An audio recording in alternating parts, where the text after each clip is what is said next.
Doctor صاحب یہ بتائیے کہ ویسٹرن کنٹریز پاکستان اور انڈیا کو ایکول لیول پر ٹریٹ کیوں نہیں کرتے ہیں؟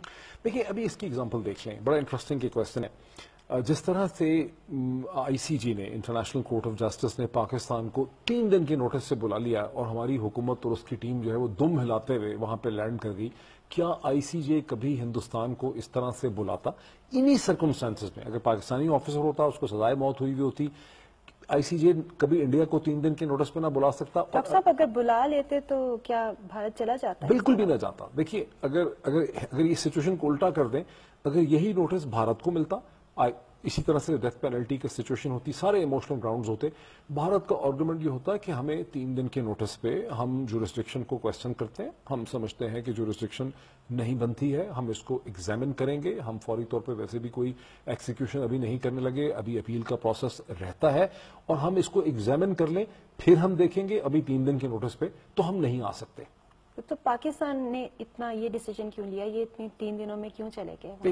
یہ بھی ویری انٹرسٹنگ، یہی تو میں چاہ رہا ہوں کہ ہمیں لوگوں کو سمجھانے کی ضرورت ہے۔ دیکھیے پاکستان میں 2 قسم کے رد عمل یا 2 قسم کے بیہیویئر نظر آتے ہیں۔ ایک پاکستان کی رولنگ ایلیٹ ہے، سول ملٹری، یہ مغرب سے انتہائی خوف زدہ ہے۔ دوسرے پاکستان کے عوام ہیں، اسٹریٹ میں مذہبی جماعتیں ہیں جو مغرب کے خلاف بولتے ہیں، اور یہاں پر بڑا اس قسم کا جو ہے نعرہ بڑا ہوتا ہے کہ امریکہ کا جو یار ہے وہ قوم کا غدار ہے، یہ صہیونی سازش ہے، یہ اسرائیل کی سازش ہے، یہ مغرب پاکستان کے مسلمانوں کے خلاف ہے، ہم لعنت بھیجتے ہیں، ہم اسے نہیں مانتے، ہم فلاں چیز کو نہیں مانتے۔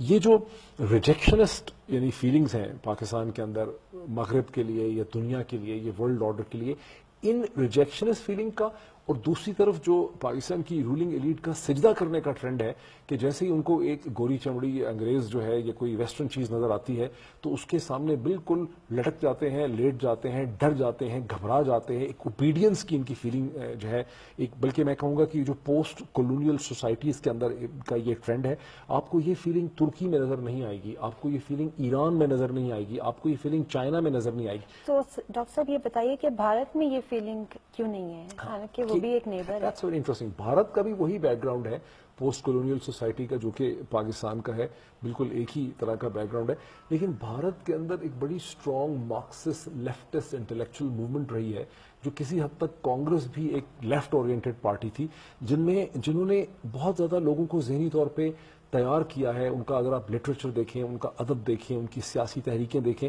جہاں وہ انہوں نے مغرب کو، انگریز کو، ویسٹ کو ایک امپیریلسٹ آرڈر کے طور پہ ٹریٹ کیا ہے، لیکن ان کا جو ریٹرک ہے مغرب کے خلاف وہ کوئی ہندوازم سے ڈیرائیو نہیں ہو رہا، وہ کسی مذہب سے ڈیرائیو نہیں ہو رہا، وہ بڑا فنکشنل قسم کا آرگومنٹ ہے کہ آپ نے یہ چیز ہمارے ساتھ کی ہے، وہ غلط کی ہے، ہم آپ کی سپیریورٹی کو نہیں مانتے، ہم آپ کے برابر۔ اس کی کوئی ایگزامپل آپ بتائیں گے؟ کچھ اس طرح کے کیسز ایسے ہیں جہاں پر انڈیا نے اس طرح کا سٹیپ اٹھایا ہو؟ دیکھیے 2 بڑے گزشتہ 5-6-7 سال میں 2 بڑے انٹرسٹنگ انسٹانسز ہیں۔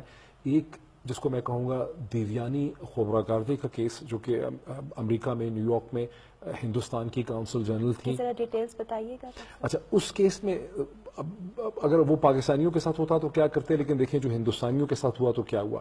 دیویانی کھوبرا گاردی کی ایک میڈ تھی سنگیتا، یہ غالباً 2011 یا 12 کا ہے واقعہ ہے، جس کو کہ وہ انڈر پے کر رہی تھیں، جو اصل میں امریکہ میں ان کو تنخواہ دینی چاہیے تھی سنگیتا کو، وہ نہیں دے رہی تھی، پرائیویٹ انہوں نے ایگریمنٹ کیا ہوا تھا، کم دے رہی تھی۔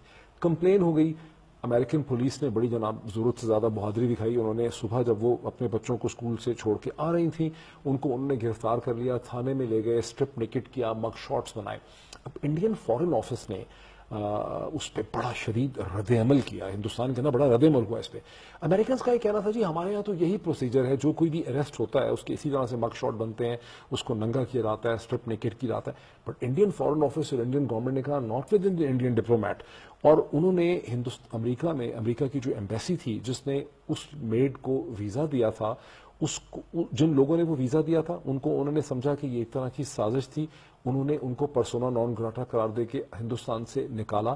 امریکن ایمبیسی کی جو پریویلیجز تھیں، جو ان کی فیسلٹیز تھیں ایئرپورٹس پہ، ان کو ریپڈ ایکسیس ملتی تھی یا ان کو اسپیشل پارکنگ ملتا تھا، یہ شہر میں سیکیورٹی ملتی تھی، یہ ایمبیسی کی بھی جو سیکیورٹی ایکسٹینڈڈ تھی، ان سب چیزوں کو انہوں نے وڈرا کر لیا۔ امریکن ایمبیسی کو اور امریکن گورنمنٹ کو وہ پریشر میں لے کر آئے اور پھر انہوں نے نیگوشیٹ کیا، جس میں بڑے باعزت طریقے سے دیویانی کھوبرا گاردے پہ وہ چارجز ڈراپ ہوئے، اور انہوں نے ان امریکنز کو جو وہ سمجھتے تھے کہ انہوں نے دیویانی کے خلاف ایکشنز کیے ہیں دلی سے بیٹھ کے، ان کو انہوں نے کک آؤٹ کیا۔ لیکن آپ دیکھیں امریکہ میں اور ہندوستان کے درمیان کتنے اچھے ریلیشن شپ آپ کو نظر آتے ہیں. امریکہ وہاں پر ہندوستان کے بارے میں اس زبان میں بات کرتا آپ کو نظر نہیں آتا. اب اس کو اگر ذرا سوچیں, ذرا غور کریں, اگر یہ پاکستانی ڈپلومیٹ ہوتی تو آپ سمجھتی ہیں کبھی کہ پاکستانی کی گورنمنٹ, یہ پاکستان کا فارن آفس جو ہے, اس میں یہ ہمت ہوتی کہ امریکن ایمبیسی کو اس طرح سے یہ ٹریٹ کرتے جس طرح سے ہندوستان میں انہوں نے ٹریٹ کیا. یہ چیزیں بڑی امپورٹنٹ ہیں.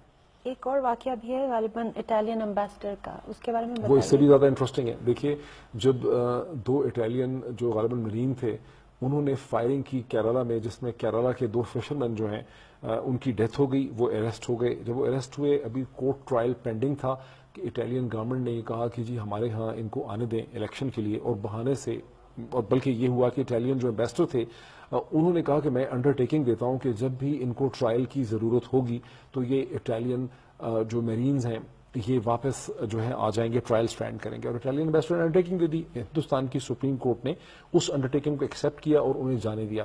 کچھ عرصے کے بعد جب ان کو بلانے کی بات آئی تو اٹالین گورنمنٹ نے اور اٹالین ایمبیسی نے ایک نوٹ وربیل ایشو کیا ہندوستان کی گورنمنٹ کو, اور انہوں نے کہا کہ جی وہ واپس نہیں آ سکتے بیکاز اب وہ تو ٹرائل سٹینڈ نہیں کرنا چاہتے, کوئی ایکسکیوز کریٹ کر دیا.